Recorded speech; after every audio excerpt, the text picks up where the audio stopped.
Assalamualaikum warahmatullahi wabarakatuh. Selamat pagi. Izinkan saya hari ini menyampaikan presentasi. Di sini saya dan Ibu Duyani Septiana akan membahas tentang sensitivity analysis in the Buntang ritual language, reflecting cultural and spiritual dimension of the Dayak Manyan community. Dayak Manyan ini di Kalimantan Tengah. Baiklah, production. Masyarakat Dayak mengenal dua jenis bahasa.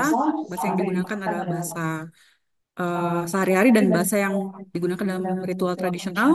Bahasa sehari-hari disebut sebagai bahasa Dayak Manyan, sedangkan bahasa yang digunakan dalam ritual disebut dengan bahasa Pangun Raun.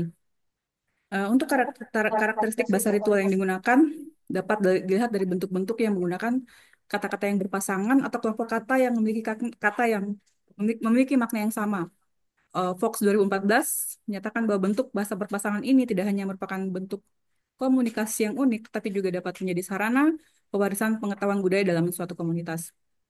Kemudian bahasa ritual sampai saat ini masih bertahan dan dapat didokumentasikan sehingga ritual hingga saat ini ritual Buntang Hajat eh, masih bisa kita lihat, masih bisa dilakukan. Di sini transitivitas adalah konsep kunci dalam analisis wacana dalam kerangka SFL. Konsep ini menjelaskan bagaimana pengalaman direpresentasikan dalam bahasa melalui berbagai jenis proses. Dan tujuan penelitian ini adalah untuk menganalisis proses transitivitas dalam bahasa ritual Buntang Hajat, yaitu sebuah ritual tradisional masyarakat Dayak di Kalimantan Tengah. Dan bahasa ini berfungsi sebagai media komunikasi dengan roh leluhur dan entitas spiritual di alam semesta.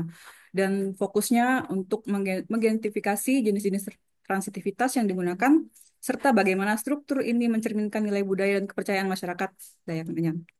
Untuk metode pengumpulan data kami lakukan melalui observasi langsung terhadap kegiatan ritual Buntang dan melakukan wawancara dengan pemimpin ritual dan kami di sini mendokumentasikan sekitar 941 klausa yang telah ditranskripsi yang berasal dari mantra-mantra dan doa. Untuk analisis datanya menggunakan pendekatan transitivitas.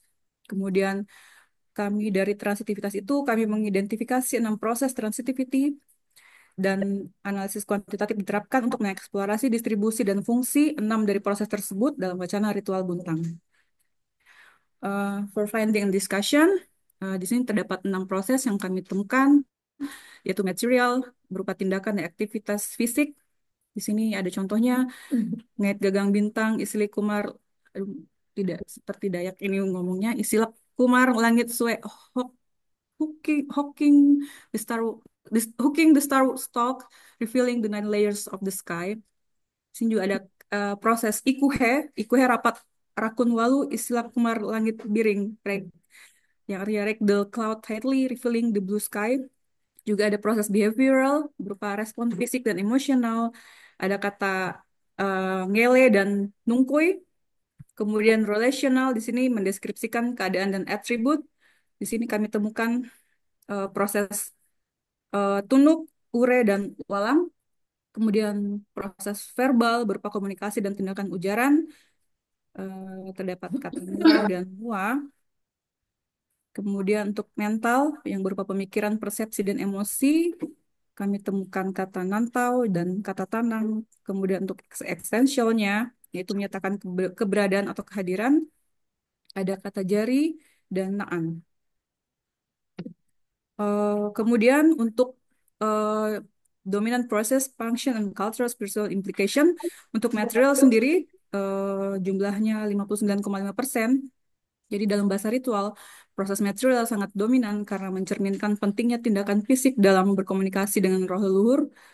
Kemudian dominasi proses ini menegaskan bagaimana masyarakat Dayak Manyan mengekspresikan spiritual melalui tindakan nyata, memperkuat keyakinan bahwa partisipasi fisik menghubungkan mereka dengan dunia supernatural. Kemudian ada behavioral di peringkat kedua, 19,1%, yang menggambarkan reaksi emosional dan fisik yang memainkan peran penting dalam menjelaskan respon fisik dan emosional yang terjadi selama ritual seperti perasaan dan emosi peserta ritual, reaksi tubuh terhadap suasana spiritual, dan cara menyampaikan doa atau mantra yang diiringi ekspresi. Tingginya penggunaan proses behavioral menunjukkan bagaimana serta ritual mengekspresikan spiritualitas mereka melalui respon tubuh yang menyoroti kedalaman emosional dalam pengalaman spiritual mereka. Kemudian diikuti dengan relational proses 7,9%. Di sini proses relational digunakan untuk menyatakan identitas, atribut, dan kepemilikan dalam bahasa ritual. Proses ini berperan penting dalam menghubungkan manusia dengan leluhur, menjelaskan makna spiritual, menegaskan keberadaan benda-benda yang sakral. Proses ritual di sini memperkuat pentingnya klasifikasi dan peran spiritual, menunjukkan bagaimana masyarakat mendefinisikan elemen-elemen sakral dan fungsinya dalam kehidupan ritual mereka. Kemudian diikuti oleh proses verbal. Di sini proses verbal memiliki peran utama dalam melantunkan doa dan makna, memanggil roh leluhur, menyampaikan ajaran, serta memberikan perintah dalam ritual. Dan dalam analisis transitivitas ditemukan bahwa 6,1% dari klausa dalam bahasa ritual tersebut menggunakan proses verbal. Meskipun tidak dominan, komunikasi lisan tetap menjadi aspek penting dalam menjaga kesinambungan hubungan antara manusia dan leluhur. Setelah itu diikuti oleh proses mental yang mencakup 3,8% dari seluruh klausa dalam bahasa ritual ini, yang menunjukkan bahwa meskipun proses mental bukan yang paling dominan, ia tetap memainkan peran penting dalam mengekspresikan pengalaman spiritual dan keyakinan pada masyarakat Dayak Maanyan. Setelah itu ada proses eksistensial yang paling terakhir. Di sini juga sangat penting untuk menegaskan keberadaan roh, benda sakral, fenomena ritual, dan tradisi budaya. Meskipun jumlahnya sedikit dibandingkan yang lain, perannya sangat signifikan dalam membangun realitas supernatural serta memperkuat keyakinan spiritual masyarakat Dayak Maanyan. Conclusion, jadi proses transitivity yang ditemukan dalam bahasa ritual Buntang Hajat berfungsi sebagai cerminan linguistik dan nilai budaya serta keyakinan spiritual masyarakat Dayak Maanyan. Melalui kerangka SFL, kita dapat melihat bagaimana berbagai jenis proses membangun wacana ritual yang menekankan hubungan mendalam antara manusia, leluhur, dan dunia spiritual. Kemudian pilihan bahasa dalam ritual ini bukanlah sesuatu yang acak, melainkan mencerminkan prinsip inti dari spiritualitas Dayak Maanyan sebagai identitas komunitas dan penghormatan terhadap leluhur. Ritual tidak hanya dilakukan sebagai kewajiban tradisional, tetapi juga berfungsi sebagai jembatan antara dunia manusia dan dunia supranatural, memastikan keselarasan, bimbingan, dan perlindungan dari leluhur. Melalui analisis transitivity, dapat diperoleh pemahaman yang lebih mendalam tentang bagaimana masyarakat Dayak membangun pandangan dunia mereka yang berbasis sangat emosional, tak sadar secara spiritual, dan erat kaitannya dengan tradisi serta transmisi lisan. Juga studi ini menegaskan bahwa bahasa dalam konteks ritual bukan cuma sekadar alat komunikasi, tapi juga merupakan alat sakral untuk menjaga keyakinan, mewujudkan spiritualitas, dan mempertahankan kesinambungan budaya lintas generasi. Sekian paparan dari tim kami. Terima kasih. Assalamualaikum.